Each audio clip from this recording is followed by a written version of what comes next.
కందికుంట వెంకటప్రసాద్ అనే నేను శాసనసభ సభ్యునిగా ఎన్నికైనందున శాసనం ద్వారా నిర్మితమైన భారత రాజ్యాంగం పట్ల నిజమైన విశ్వాసం విధేయత చూపుతానని, భారతదేశ సార్వభౌమాధికారాన్ని సమగ్రతను కాపాడుతానని, నేను స్వీకరించబోయే కర్తవ్యాన్ని శ్రద్ధాశక్తులతో నిర్వహిస్తానని దైవసాక్షిగా ప్రమాణం చేస్తున్నాను.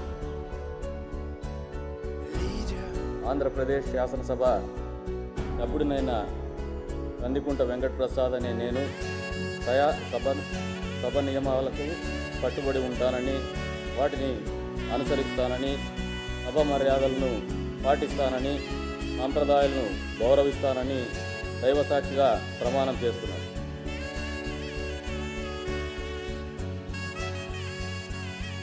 వెంకట్రావు యార్లగడ్డ.